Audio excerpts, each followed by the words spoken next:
Padrone, però lei nell'articolo che leggevo sul Friuli, lei diceva che questa cosa comincia a interessare anche i campionati minori, cioè dovete muovermi anche per certe partite di cartello o di derby, di Serie D, qualcosa del genere, o sbaglio?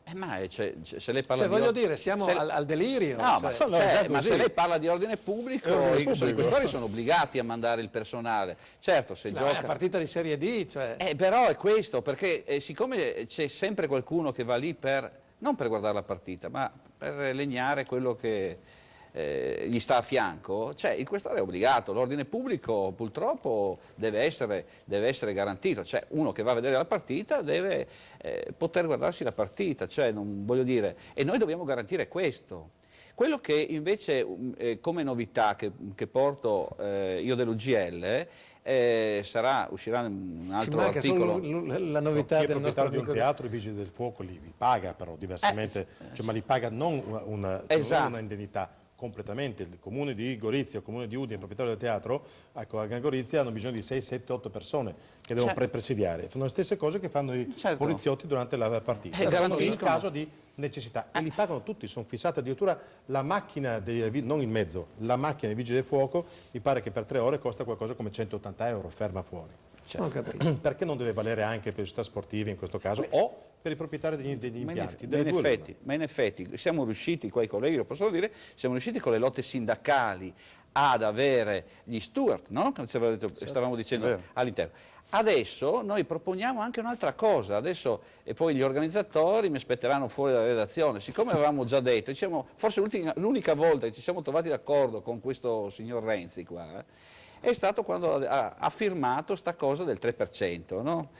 Guarda che c'è stato un momento in cui andava d'accordo anche con i forconi, quindi piano con Renzi, piano con Renzi. Ha già dimenticato i forconi lei? Del 9 dicembre scorso, è passato un anno. Vabbè. No, stavamo, per tornare seri, il discorso è questo, vorremmo che si costituisca un fondo per l'assistenza dei colleghi. Cosa significa? Significa che questi colleghi, ormai in piazza c'è la gente, guardi, lo dimostra gli episodi di Torino, li dimostrano episodi di Bologna. Qua ci sono dimostranti che non sono quelli che vanno in piazza democraticamente, che è concesso loro ed è un diritto sacrosanto dimostrare. Il problema è che lì dentro si infiltrano delle persone che vanno lì per fare quello che fanno in tutto ormai le manifestazioni. Approfitto per dire che c'era un quinto ospite questa sera che era di SEL, Sinistra, Ecologia e Libertà, che c'ero io, che poteva utilmente rinforzare le sue considerazioni, non è arrivato, speriamo che arrivi. Comunque voglio dire, l'arco era tutto rappresentato. Prego. Questo fondo cosa serve?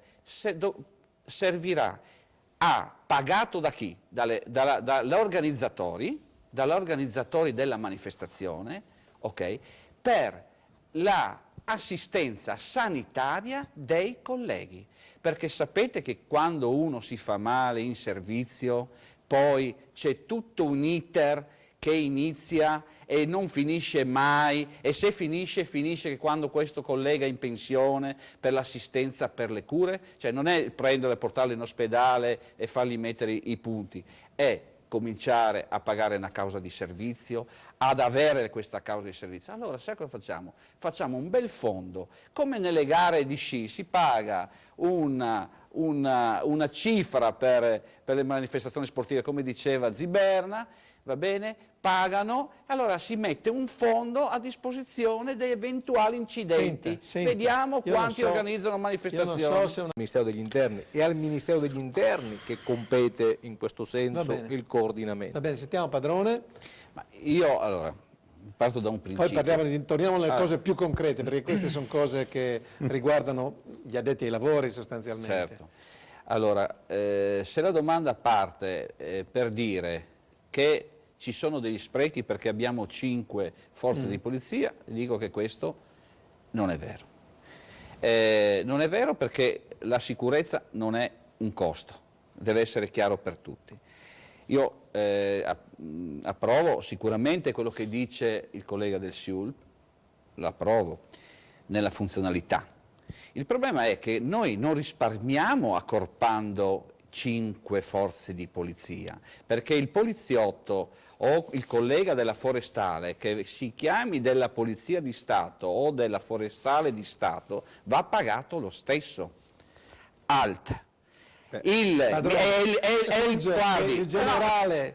Il generale, l'abbiamo detto prima. Allora, no? Infatti, se sono 5 diventa 1, almeno quello, poi sì. saranno 50, 500, sì, 5.000. Allora, lì lo spreco è quello che va guardato.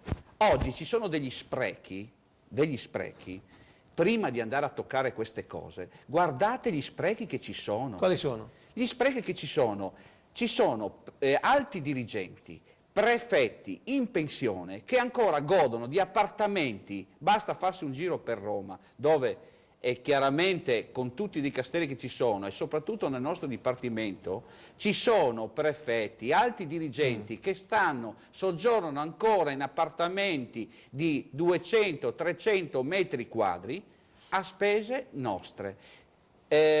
Signori che girano con BMW, con macchine oltre 5.000 di cilindrata, loro e le loro scorte impossibili.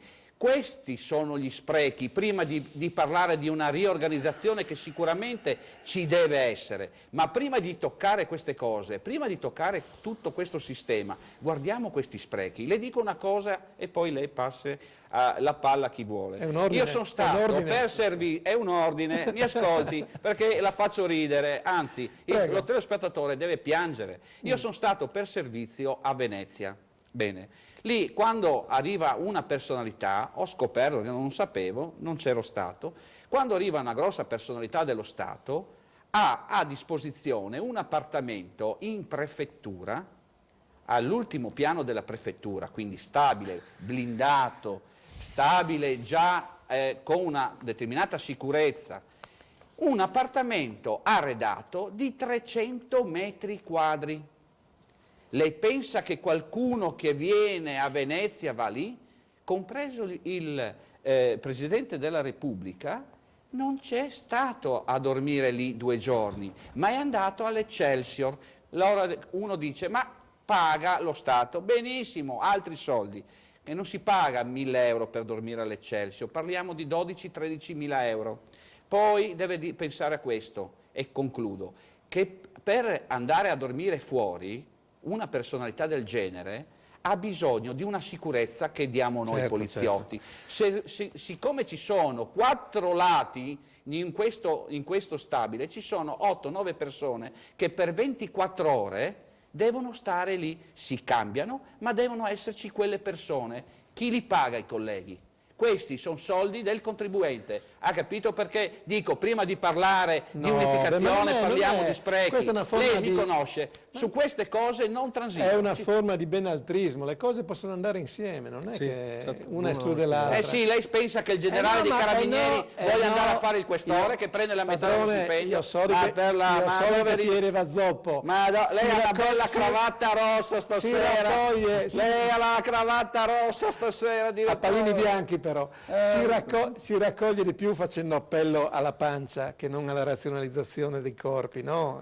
Io immagino che a casa ci sono venuti i capelli dritti a chi ha ascoltato quel che diceva lei, ma altri saranno detto, ecco, finalmente togliamo un po' di vertici, spendiamo meno lì, razionalizziamo, ed è per sempre. Ma i vertici li possiamo togliere anche adesso? Appunto, allora... Ma i vertici però rimangono magari a fare quello che fanno. Che colore ha la cravatta lei? Mi scusi che non vedo bene. Questo è blu scuro, molto scuro, vero? Andiamo in pubblicità allora.